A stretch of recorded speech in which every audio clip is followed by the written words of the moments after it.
Hello, everyone. I'm Andy Fox, and welcome to this special edition of Inside the Investigation. Let me take you back to December 26, 1996. 6-year-old JonBenét Ramsey was found dead in her Colorado home, strangled with a massive head injury. We are coming up on 29 years. Tonight, we are going to tell you about two investigators from Chesapeake who have volunteered their time and effort and reached out to JonBenét's father, John Ramsey, to help in the investigation. Here's some background. Who killed 6-year-old JonBenét Ramsey, a beauty pageant queen, found dead December 26, 1996, in her Boulder, Colorado home? The medical examiner's report determined cause of death, strangulation, trauma to the brain and skull. One thing that we know for sure, a 6-year-old girl was tortured and murdered. We know that to be fact. Nearly 30 years later, JonBenét's death is the coldest of cold cases. I said, well, we'd be interested in looking into it. If there's anything that we can do to help? Chesapeake private eyes Preston Hocker and Patrick Collis have caught the eyes of JonBenét's father, John Ramsey, after working his convention security detail. So that's where Isaiah 6:8 comes into play, which is the name of my book, Send Me, is, I heard the voice of the Lord say, who shall I send? Who will go for them? And I said, here am I, send me. John Ramsey also impressed after reading Collis's story in his book, Send Me. Ramsey accepted Collis and Hocker's offer to work the Ramsey cold case for free. They come prepared with strategy. I personally am going to focus my approach on the ransom note. The ransom note states, Mr. Ramsey, listen carefully. We have your daughter in our possession. There's a lot to tell there. That's how I'm going to build the profile of the unsub. As you read on it, progressively gets personal, very personal and angry, because then he starts referring to him as John. They believe it was so targeted because the ransom note refers to a rich lifestyle. Somebody that was close to maybe his work asked for a specific amount of money that was significant to John's finances. They are hoping the new eyes means new direction for the investigation. We're just not going to take anybody's word for it at this point. They think balls were dropped in the investigation early on. We want to make sure we relook at evidence that maybe some people have said it's not this person, it's not this person. We want to make sure those things are conclusive, not just suggestive. The challenge is daunting. They don't have the access police detectives do. They have the ability to compel cooperation. They have the ability to subpoena through the courts and the DA and lawyers. Well, we don't have that. We have to rely on professional courtesy and collective efforts. Besides a confession, they think untested DNA and private DNA databases like 23andMe will help solve the case. I'm very confident in that. And so we want to reach out to them and see if they've thought about that. They probably have, but we don't know. The goal in the end, we're taking the chance because there's also a chance that we do something that nobody else has been able to do yet, which is find out exactly what happened to this little girl. The only way that evil gets to exist in the world is if good men do nothing. So I think it's a call, not just on us, but on any good man or woman to do what's right. To do what's right. Joining me, Patrick Collis and Preston Hocker. They are the private investigators from Chesapeake. And we are honored to have John Ramsey. He's here with us also, JonBenét's father. And John, we appreciate your being here. I just take me back, sir, to December 26th, when everyone was waking up in your home that day. Tell me what was going on. Well, I've been through this 1,000 times. We were getting up early to depart to meet my older kids for a second Christmas, basically. And we found a ransom note probably at, 6 in the morning, which we were leaving early. So we were up early. When you got that ransom note, what do you think? It said, Mr. Ramsey, listen carefully. Well, it was shock and terror. My child was gone. I didn't know who had her. It was cold outside. It was dark. It's horrible. And tell me, then the search began for JonBenét. Tell me what happened when you discovered her body downstairs in the basement. Well, look, guys, I don't want to go through this. It's been discussed over and over and over again. Fair enough. Let me move on to this. When you got in touch with the investigators and they offered to do this, what are you looking for them to do? Well, the police decided on the first day that it was the parents, because it's always the parents. It was in the home. We were in the home as we should have been. They decided it was the parents. They just weren't sure which one. Had to be me or had to be Patsy, my wife. And that was their conclusion. So they started to fit the evidence to the theory rather than vice versa. And the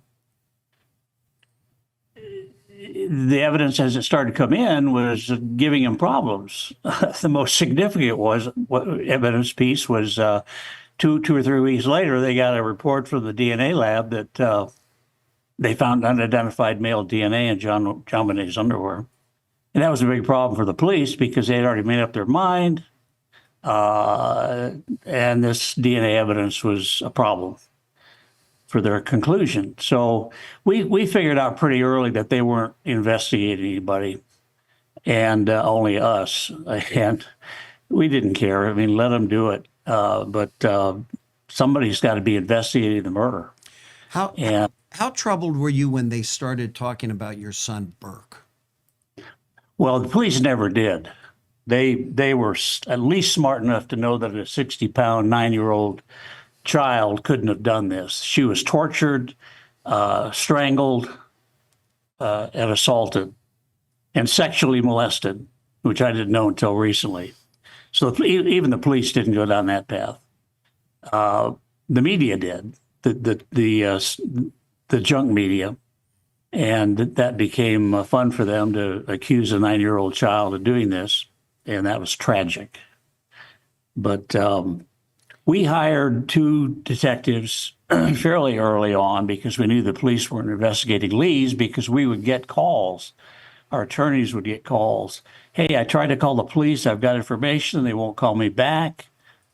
Who can I talk to? So we hired 2 investigators and tried to receive these leads as best we could. We knew the police weren't paying attention to them. We even had a lead from the district attorney in the Boulder County. Say, hey, I got this lead that looks really good. I don't think the police will follow up on it. Would you have your detectives follow up on it? So that was kind of the scenario we were living in. And you think that the police botched this case from the start, correct? Oh, I tell you what the tragedy was. They didn't know what they were doing. They didn't even have a homicide department. One of the detectives that was assigned to our case and was overseeing it for 25 years was an auto theft investigator. He'd never investigated a homicide. And that's okay. Small town, they didn't even have a homicide department. The second tragedy in our case was they refused help from people that do what they're doing. Denver police offered 2 experienced homicide detectives to come to Boulder immediately, full time. They refused to help. The FBI was refused to help. They had monster egos and no experience and very poor leadership. So that was the scenario. So we've kind of realized, hey, either we got to get the case out of the Boulder police hands into competent hands, or we got to put together our own effort to pursue the killer. Okay, Mr. Ramsey, we're going to take a break right now. And when we come back, I want to find out more about that and also about the importance of the DNA and what was done and what wasn't done. We'll be back right after this. 757 homeowners and business owners. A1 American is your seasonal comfort hero, bringing you same-day ice-cold AC and perfect plumbing. A1 American will rescue leaky toilets, faucets, dripping shower heads, water heaters, and slow drains now. We keep your air conditioning running efficiently in the hot days ahead. Same-day service. Schedule your air conditioning and plumbing repairs today. Call before noon Monday through Friday and save $100. We're not just A1, we're A1 American. Call us today.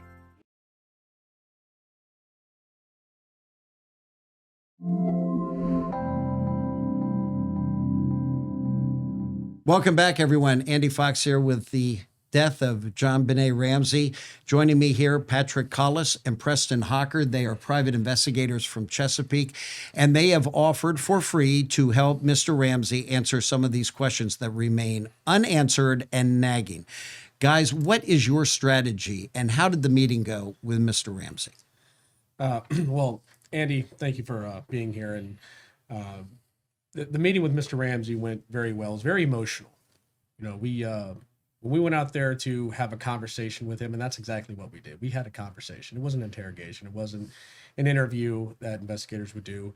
We wanted to just talk with him and see where we can be of assistance. How can we help the case? What was the answer? What is the best thing you can do for Mr. Ramsey? Because, you know, he's been through this for, you know, going on so many years.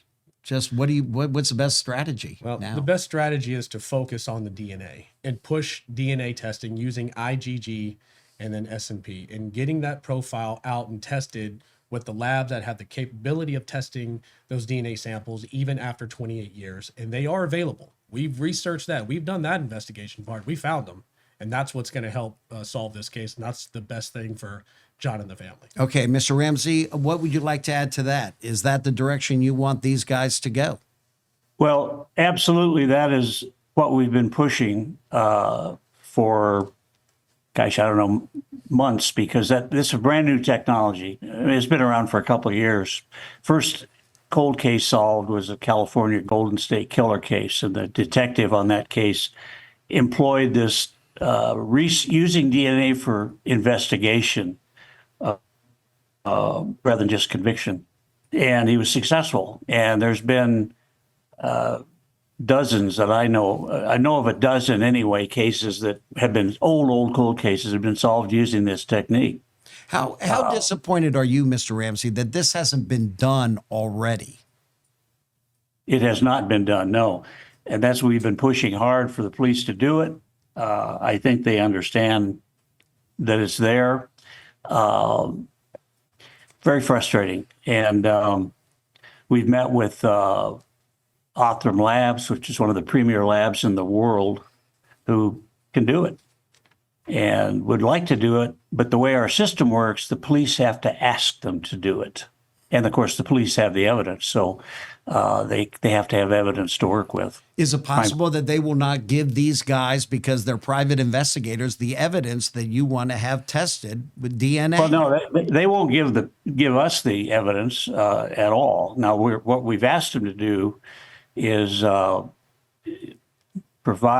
engage one of these handful of very cutting edge labs that can do this now. It's brand new, and give them the crime scene samples, let them do the additional testing, because the format that was done in 1997 and again in 2006, I think, is in the federal database format. That is not compatible with doing genealogy research. It has to be retested, put in the proper format, and then investigated. These private labs could do that now, and but that's got to be between them and the police. Patrick, Preston, what would you like to add to that? I mean, Mr. Ramsey's, he's explaining exactly how it is. You know, we are, as investigators, there are some things that we can do. You know, there's always new leads coming in. We're just excited to be a part of the team. We are not raising the banner, and we're not the guys that are out front. There is a fantastic team, the Lou Smith team, that's been running this investigation for some time. But you know, we met with Mr. Ramsey, and he felt like we could be a good fit. And you know, I use the example of a puzzle, right? You might have a puzzle with 1,000 pieces, but if you're missing a couple, you don't have the whole picture. And I feel like we might be a couple small pieces that are able to enact some things, you know, bring some attention to some things, and that really is able to complete this picture. And close Okay, this Mr. case. Ramsey, why are these guys a good fit? Why did you accept their offer to do this? What was it about them that you thought they could bring to the table that's something new? Because it's been investigated for years. Well, yes, it has to some degree. The police have not done it. in our judgment. Now they have changed leadership. That was a major step forward. Let's say retired 5 of their detectives who were recommended for termination by the Citizen Review Board, one of which was the fellow that was a roadblock to our case for years. But it's a lot of work. And a team came together. It's called the Smith team, after Lou Smith. Lou Smith was a detective, legendary detective, brought into the DA after the case was being investigated. And I think the DA felt that there maybe was some problems. And Lou was an evidence guy. And after looking at the evidence thoroughly, said, no, the family didn't do this. This was an intruder.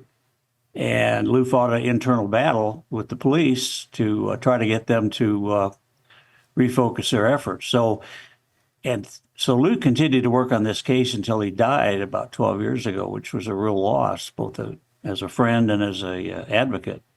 But his associates, his fellow homicide detectives he'd worked with over the years, formed the Smith team, and they want to finish Lou's work. Lou used to tell me, I'm going to get this guy, John. I'll get him. And he had the credentials to believe it. Okay, Mr. Ramsey, thank you. We will come back to you in just a second, and we will be back with more on the investigation of JonBenét.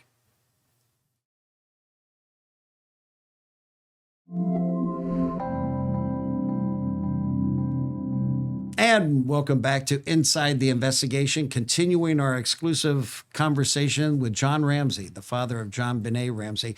And Mr. Ramsey, what are you expecting Patrick and Preston to do? What do you want them to do? Well, we still get leads. Got one few days before they came out, and I gave it to them. Mm-hmm. These leads need to be followed up. It takes resources. It takes people that know what they're doing. And we have been, the Smith team, which I mentioned earlier, has been focused on Lou's database, which is about 700 names long of possible people of interest. And we're still getting people that come in with names. And I think where these gentlemen can help is following up on those, finding out if they're legitimate. Are they good leads? Is there a really good one that we need to really pursue? And it takes time and manpower. And so I'm grateful that they're willing to do that. And they'll integrate with this team of Lou's homicide detective, retired, most of them. One of them's with the FBI formerly, and work as part of the team and following up where follow-up needs to be done. Are you able to tell us anything about that lead? Well, we don't know yet. It's a fresh lead. Is it a name of someone? Name of someone? Well, we don't know yet. Okay. You know, it's typically, I've got information, I need to get it to somebody, please call. And that's about as primitive as they get, but that's typical. Yeah. Patrick and Preston weigh in on that.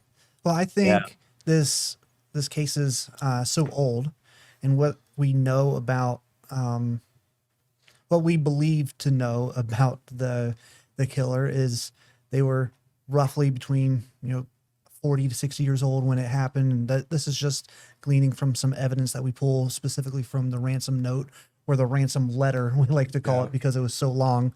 So that person could be, upwards of mid 60s to 70s at this point. So we believe that there's a chance that you've heard of like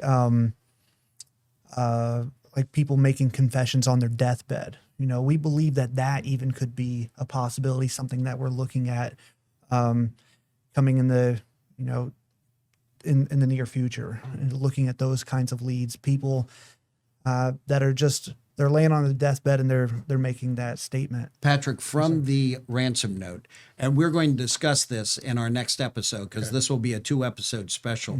Mm-hmm. What's the big thing in that ransom note that explains what Preston was saying? That leads us to figure out how old this guy is. Well, terminology that's used, back in '96 from, shows, and this again, just a speculation, that somebody would have used from the 40s, 50s, 60s that are using today as an adult, like don't try to be a fat cat. And that's a very significant phrase to use, you know. And so, you know, we just look at small things like that and build an unsub profile from that. Yeah, and this is the actual ransom note.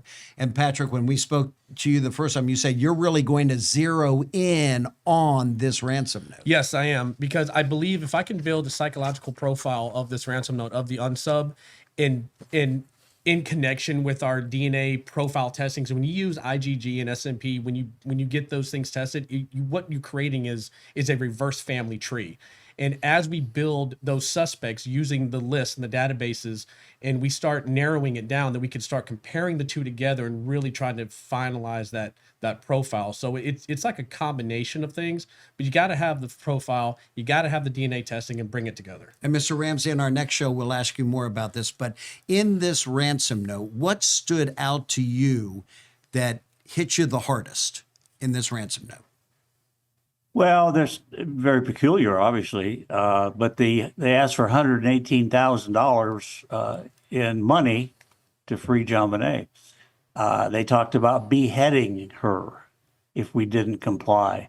That's very bizarre. And the amount was strange. Why not 100,000? Why not 200,000? Why 118? That meant something to the killer. It was, we don't know, but. Well, what this is pure evil. Yeah, back in the day, though, they also, the $118,000 was something that involved you. And if I understand correctly, please correct me if I'm wrong, but a bonus that you had received, I think the year before, it happened to be $118,000. And that made people think maybe it's someone associated with for whom you were working. Yeah, no, that's a legitimate thought. And that's correct. That was a deferred compensation bonus I received in January of 1996, and so it was recorded on every pay stub I got that whole year. Were there people that you were working with, you said maybe they could have done it? Well, you got to, if that in fact is where the 118,000 number came from, then you've got to suspect that someone had access to a payroll system or had gone through my desk, found a pay stub, who knows? But this wasn't a random, hey, I'm going to go into this house and see what trouble I can cause. It was targeted, no question. Can you fathom that all these years later we still don't have the answer? Well, it's tragic because of the failure of the police department, frankly. And until they changed leadership, got rid of the deadweight, nothing was going to happen. And that took 26 years for that to happen. And I'm encouraged now that there's new leadership. I've met the chief of detectives, a decent guy, has experience, came in from the outside. But when you get an inexperienced police department with big egos and a gun and a badge, thinking they're the God's gift to crime solving, that's a problem. Okay, John Ramsey, thank you. John's going to hang around. We are going to have our next episode coming up, and we'll also deal with this issue of JonBenét Ramsey. Who killed JonBenét Ramsey? John Ramsey, thank you so much. He's going to hang around for our next show. And then also Patrick Collis and Preston Hawker. They are from Chesapeake. They're investigators, and they have offered free of services to Mr. Ramsey to go over new leads to try to get that answer. That's Inside the Investigation. I'll see you on our next episode.